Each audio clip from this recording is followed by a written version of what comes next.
Hola a todos, hoy vamos a hablar de la relación entre el pulmón y la nutrición, especialmente de enfermedades como el EPOC y la neumonía adquirida en la comunidad o NAC.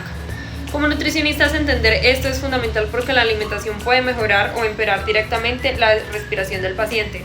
Primero, es entender qué hace el pulmón. El pulmón tiene una función principal: llevar el oxígeno a los tejidos y eliminar el dióxido de carbono o el CO2. Y para hacerse esto necesita energía. Esa energía viene de los alimentos. Cuando comemos, los nutrientes producen energía, pero también producen CO2 durante el metabolismo. El problema es que el pulmón debe eliminar ese CO2. Si el paciente tiene una enfermedad pulmonar y además produce demasiado CO2 por la dieta, respirar se vuelve todavía aún más difícil. Respirar también consume calorías. En una persona sana, respirar usa aproximadamente entre el 2 al 5% del gasto energético diario, pero un paciente con EPOC severo puede llegar hasta el 30 o al 50%. Es decir, el cuerpo literalmente quema calorías solo por respirar. Ahora hablemos del EPOC. El EPOC es una enfermedad pulmonar obstructiva crónica donde el paciente tiene dificultad para sacar el aire de los pulmones. La principal causa de esto es el tabaquismo, aunque en Colombia también es muy frecuente por exposición al humo de la leña. En esta enfermedad los alvéolos se destruyen o las vías respiratorias se inflaman y el aire queda atrapado dentro del pulmón. Por eso cada respiración requiere muchísimo más esfuerzo. Ahora, imaginen que el paciente vive como si cargara costales todo el día. Ese esfuerzo constante aumenta muchísimo más el gasto calórico y hace que el paciente pierda el peso y también el músculo. Además, muchos síntomas afectan directamente la alimentación, por ejemplo, la disnea al comer, y en algunos pacientes se cansan solo por masticar o tragar, entonces comen menos o dejan la comida a la mitad.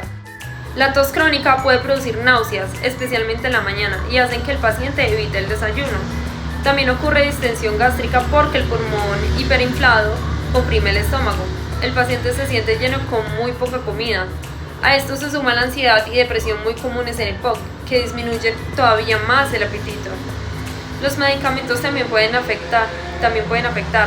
Los corticoides producen catabolismo muscular y resistencia a la insulina, mientras que algunos broncodilatadores aumentan el gasto energético.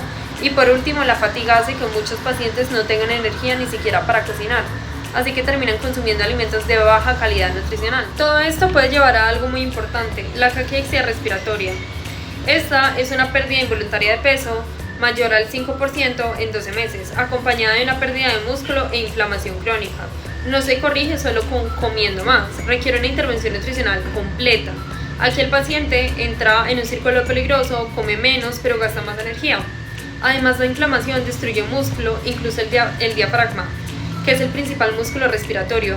Por eso debemos identificar esas señales de alarma desde la primera consulta. Por ejemplo, las señales de alarma que hay son la pérdida de peso importante, un IMC menor a 21, debilidad muscular, comer menos de la mitad de lo que normalmente come ese paciente, cansarse durante las comidas o una hospitalización reciente.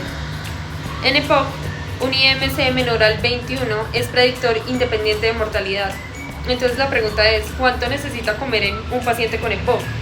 Generalmente este paciente requiere entre 25 y 35 kilocalorías por kilo al día, de proteínas entre 1.2 y 1.7 gramos por día, y la hidratación debe de ser de 30 a 35 mililitros por kilo, y lo ideal son de 5 o 6 comidas pequeñas al día.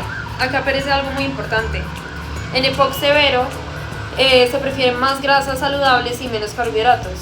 ¿Por qué? Porque los carbohidratos producen más CO2 al metabolizarse, y si el paciente ya tiene dificultad para eliminar ese CO2, demasiados carbohidratos podrían empeorar la respiración. Por eso se recomiendan alimentos como el aguacate, el aceite de oliva, las nueces, las semillas, huevo y pescado graso. Las proteínas son fundamentales porque el cuerpo utiliza músculo respiratorio para respirar, y si no consume suficiente proteína, el cuerpo empieza a distribuir su propio músculo. También se recomiendan comidas pequeñas y frecuentes porque un estómago muy lleno empuja el diafragma y aumenta esa disnea. La hidratación es importante porque ayuda a fluidificar las secreciones y facilita la expectoración del paciente. Aunque si el paciente tiene falla cardíaca, puede necesitar restricciones de líquidos. Ahora hablemos de vitaminas y minerales importantes. La vitamina D está baja en aproximadamente el 70% de los pacientes con EPOC. Ayuda al músculo y el sistema inmune. Se obtiene esta del sol, el pescado graso y el huevo. La vitamina C protege el tejido pulmonar del daño oxidativo, especialmente en fumadores. El magnesio ayuda a relajar los bronquios, funcionando como un broncodilatador natural. Y el zinc fortalece el sistema inmune y disminuye infecciones respiratorias. El omega 3 reduce la inflamación y ayuda a preservar el músculo. Y el hierro pues es esencial porque la anemia empeora la disnea al disminuir el transporte de oxígeno. Ahora pasemos a la neumonía adquirida en la comunidad o el NAC. La neumonía es una infección del pulmón donde los alvéolos se llenan de pus y líquido. El cuerpo entra en una emergencia metabólica. La fiebre y la inflamación aumentan el gasto energético entre un 20 y un 50%, pero al mismo tiempo disminuye el apetito. El paciente puede pasar días casi sin comer, además el cuerpo degrada músculo rápidamente para producir proteínas de defensa. En una sola semana puede perder hasta 1 o 2 kilos de masa magra.